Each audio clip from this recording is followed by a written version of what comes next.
When you're on the bike, the passion is just something that I can't describe. Those days made me really feel like I'm living and working and getting everything out of it. Tom Morris approaches life exactly the same way he does mountain bike trails and triathlons. Head on.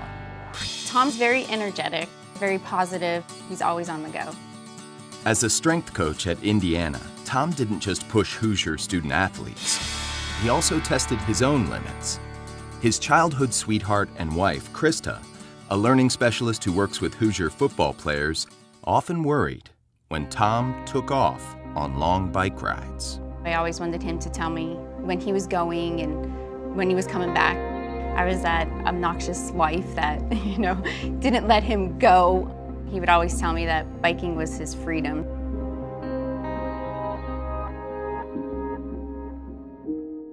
May 17th, 2012.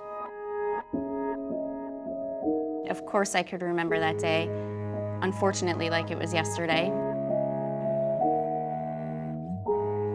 Kiss me, see you later, I'm going to work, okay, have a great day.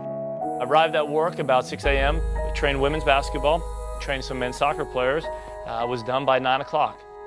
I ended up choosing to go out on a mountain bike. That morning, Tom rode alone. I did not know he went on that ride. I had about a 2.5-hour ride ahead of me. At that 2-hour mark, came around the corner, I remember just having the bike somersault through the air and feeling the impact of my head being jarred into the ground. And it was exactly like an old football injury. It takes a second, but you gather yourself and then you're good to go. And I remember just looking at my watch and saying, oh, that's 30 seconds that passed and I still don't have anything back. And then I start realizing that this is a for real injury. And so laying there looking up at the sky.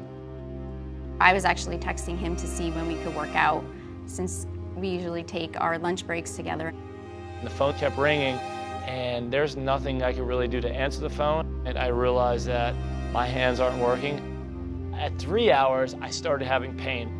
Well, about 45 minutes later, finally, 2 riders came along. And they came up on me and luckily came around the turn and, you all right? And I said no. I really thought to myself, my wife is gonna be really, really angry right now. And I knew she was gonna be worried, but I knew she was gonna whoop me. My world stopped. He got out of the ambulance and I just remember I crumbled. And of course, Tom, his first words are, "I'm so sorry."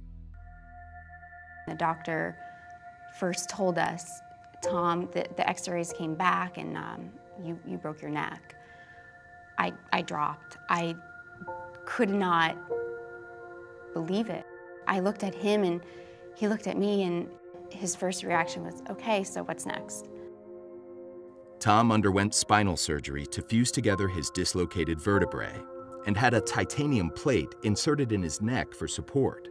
He spent 4 days in the ICU and eventually landed at the Fraser Rehab Institute in Louisville, Kentucky to work towards a recovery. His real focus when he came here was getting back to being as independent as possible. He was an inspiration, not only to me, but to everyone he encountered throughout the Fraser facility. There's a lot of uncertainty after a person has a catastrophic injury like Tom Morris suffered. However, he's really made a tremendous recovery at this point. In May of 2013, a full year after his accident, Tom was discharged from outpatient rehab in Louisville and returned to Bloomington. I just was totally amazed with the support and so grateful and humble on not only the IU family, but this community. I will never stop fighting to try and hold my end of the bargain up on the support they've given me. The outpouring of support eased Tom's transition home. But returning to his work in the weight room raised concern. For one thing, how are these athletes going to view me? I'm going to teach speed training, but yet I'm in a wheelchair. I don't want to have a job just because. I want to have a job because I'm really good at it and I can make these guys better. Let's go. And they responded, and that was the biggest thing. I felt like they didn't see me in a wheelchair. They just saw me as what they did before, and they worked their butt off.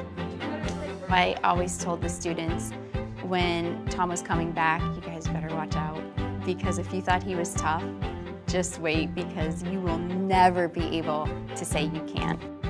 Today, Tom continues to follow his passion, training and motivating athletes. He manages his own rehab and pursues life the only way he knows how, head on. Of course, we would all love to see him walk. For him, that's not the end-all be-all. I was always thinking, how did this happen? And I never heard him question it once. He finds the best outlook in everything. He's not one of those people that you need to spend incredible amounts of time with to really realize that he's special and there's nothing stopping you individually from having the same outlook on life. Because if a wheelchair is not stopping him, there's no way that any of the rest of us can be stopped on whatever we're dealing with. If you know what, someday I end up walking, you know what, that's gonna be pretty great. But if it doesn't, where I've come from so far has been nothing but a blessing to me. Every night I go to bed, the blessings that I ask for aren't to walk, it's to keep my mind sharp. The reality is if my mind stays sharp, if I get to live life to the highest level. Who's his author?